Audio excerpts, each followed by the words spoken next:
Incoming missile, 6 o'clock, half a click. Switching to Hellfires, Hellfire away. Incoming missile, 12 o'clock, 2 clicks. Kill confirmed. Incoming missile, 4 o'clock, 9 clicks. Friendly.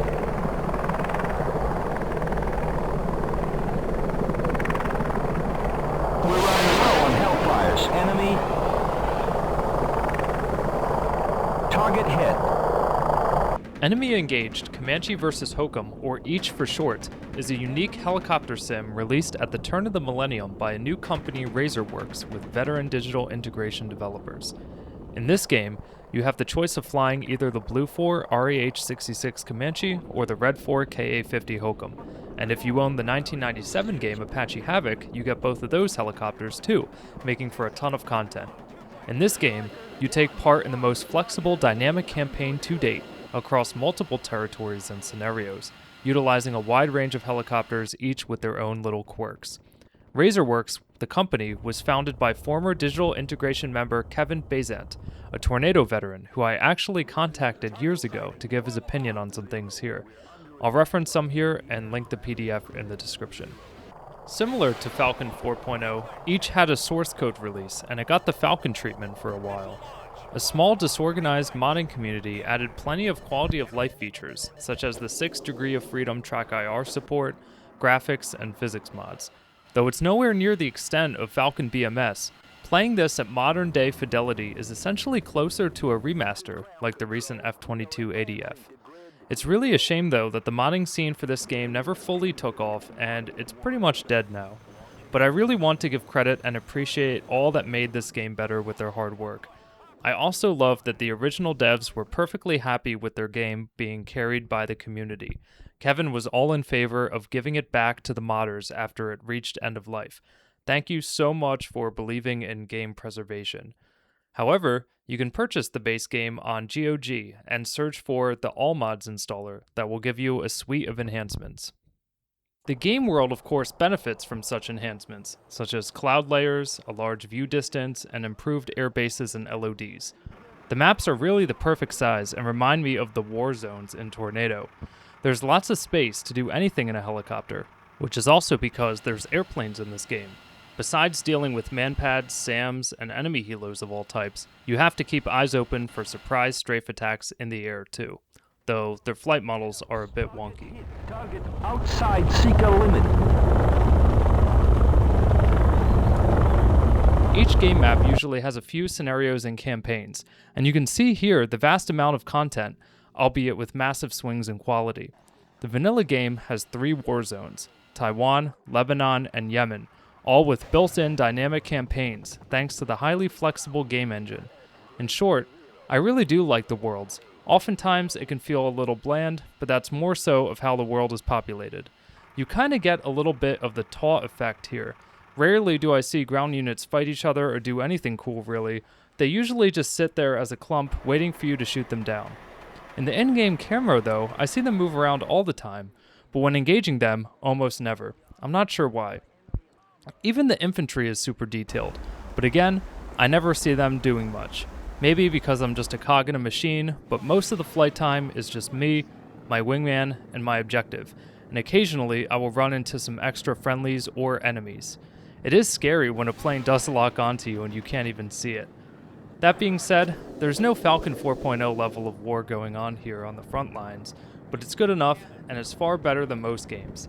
The AI, I would say, is sort of basic. It's almost like you can see their code sometimes. My wingman, thankfully, is super loyal and always shoots when I tell him to, but rarely takes any initiative otherwise. Not sure why this is.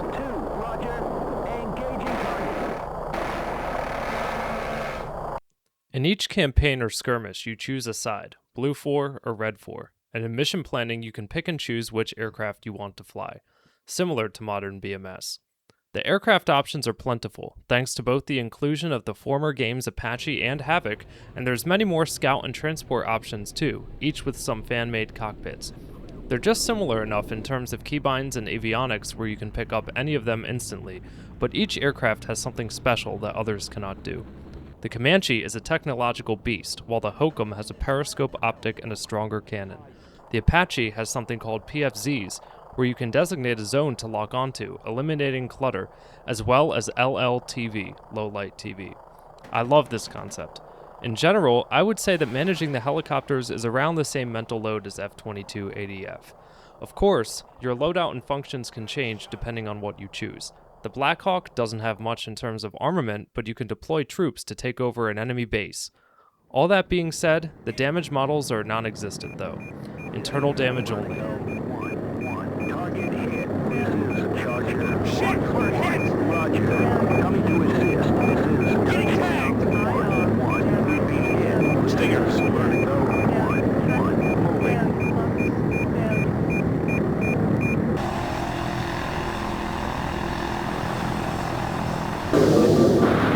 Shit, we're hit! Hit the launch. 11 o'clock. 2 clicks. Which is a shame, but it is what it is.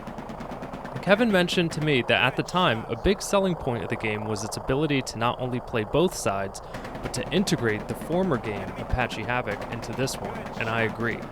Really, really cool feat. It would have been great to see what the limits of this engine are, since Falcon 4.0 had some development hell where it took 28 years to get another avionic. This engine seems a bit more flexible in what it can digest. The game also has dynamic weather, which is a true rarity in 90s games. Rain will batter the cockpit, messing with electronics such as FLIR. The animations that modders brought, such as the Hokum ejection animations, are wild, and greatly add to the immersion. As you can probably tell, the cockpits are 3D but not clickable. There was a modding effort to try to introduce clickable cockpits, but that branch of the game died out. It's kind of like Free Falcon versus Falcon BMS. And I greatly value the improvements of the newer branch versus being able to hit a switch. There's a lot of keyboard commands though, especially regarding target management. I had to use a program called Joy2Key to bind to my HOTAS setup. Although, the game can natively see my multi-HOTAS axes, unlike a lot of the games of the era. However, not everything is fantastic. The sound design is the largest negative.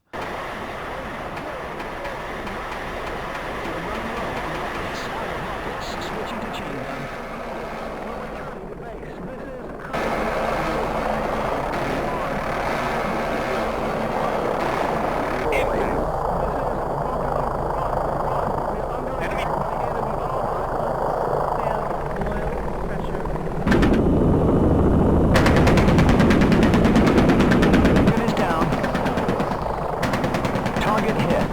I'll be honest, I really don't like any of the sounds and the audio quality is quite weak. I want to first clarify that many 90s games, and even today, will use small looping sound files without any dynamics, but in my opinion this game does it the worst, both in terms of overall sound design and the primitive looping method that they used. There doesn't seem to be a unified design standard or volume normalization that's appealing to me. A good example is that my Comanche turret sounds the same both inside and outside of the cockpit, but enemy tanks and ground units also use the same exact file for their weapons. The weakness is so obvious to me, where in other games I wouldn't notice such a thing. Total Air War also reuses sounds a lot, but it ensures that Red 4 and Blue 4 don't sound alike. There is one positive though. Sound modding is supported, and in some clips you may hear different audio, because I got so annoyed by the defaults that I started to make my own sound. Mission completed. Maybe one day We're returning to base. The weapons in-game are about what you would expect. Cannon, rockets, and guided AG and AA missiles. In Blue 4, you have the choice of radar or laser Hellfire missiles, which makes you think a little bit when planning out a mission. Laser is great for pop-up multi-attacks, but you need perfect line of sight, at least when the missile is near the target. You would ripple fire and switch the locks when the previous target is destroyed. Radar, though, is great for obscured attacks, where you may not have line of sight, but you do have a radar lock. There's also LOAL and LOBL, just some of the many acronyms in this game. It basically means to lock on before or after launch, and this will affect time to target parameters as well. That being said, there's something about these weapons that may not jive with me all the time. Maybe it's just the weak sound design, but something just feels strange. This is Cheetah Cannon 3. We're under attack by enemy aircraft at grid 0320221. Request. Good shot. This is Cheetah 1. With all that's being said, let's get to the meat of the game, the dynamic campaign. It's as close to perfect as games can get. As soon as it starts, you see a real-time map, similar to Falcon 4.0, and just like Falcon, the AI commander generates dozens of real-time missions that you can select from. You also can see the positioning of your units and enemy units, though shaded by a fog of war. Each goes the extra mile, though, and lets you live spectate any friendly object in the game, and even take over the helicopter if you so wish. I have no idea how they did this. The action camera is great too, which you can see in the campaign menu, and only really surpassed by Total Air War's cinematic camera in terms of the angles and cinematography that it offers. Though here, you have total freedom of selecting any object in the game. It really makes the world feel alive. Back to the campaign itself, similar to other dynamic campaigns, you are offered up missions and can choose to accomplish them in any way that you see fit. And if you use an I&I hack, you can click any enemy unit to create a mission for it. And of course, you can select that mission and pick your helicopter and loadout. There's more freedom here than any other game on release, though modern Falcon BMS comes close. There's also dozens of maps and scenarios you can choose from, like I said before. I haven't tried them all in super detail, but some maps really go wild in terms of populating the war zone. Hopefully the comments section can suggest their favorites. The campaigns are certainly faster than something like Falcon 4.0.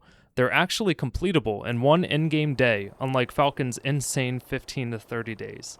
You also have objectives to destroy certain enemy assets, like carriers, factories, or air bases. But you can lose in other ways too.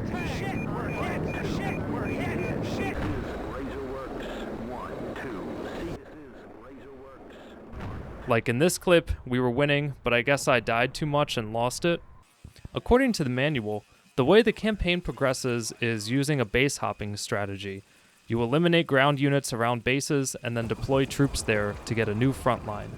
It's kind of like Total Air War meets EF-2000 meets Falcon, but with an even more dynamic world than either of those three.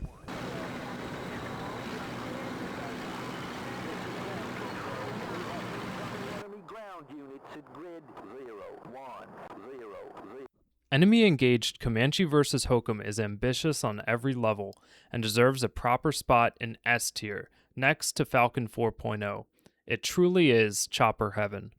While Falcon 4 remains king of the study sim, giving you that feeling of a true fighter pilot, each hands you the keys to a pure sandbox and all of the freedom that comes with it. And just like Falcon, each's features are still unmatched by anything on the market today. Its dynamic campaign lets you spectate or hop into any helicopter live, or even build your own missions.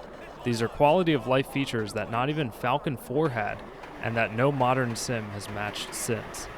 There really was a proper modding scene at the time too, and some forums are still up thanks to SimHQ, which was pretty active in its heyday. So why is the scene for this game basically dead today? Falcon induced a community because it was the only game out there simulating not just an aircraft to a never-before-seen degree, but building a realistic world around it. Calling Falcon a lifestyle is true for many people. Each never really had that same seriousness, but it's an amazing game that's been recently lost to time. Kevin mentioned that it was his favorite game he worked on, and it's easy to see why. Each still has features that modern sims surprisingly lack to this day. I think part of the decline, like with many old games, is that the fanbase simply grew up and moved on, which is natural after enough time. I'd say that around 2021 is when the scene took its last breath. Still, it's something to be proud of making, and I enjoy hopping in every time. Good job, guys. 26 years later, you still have people talking about it.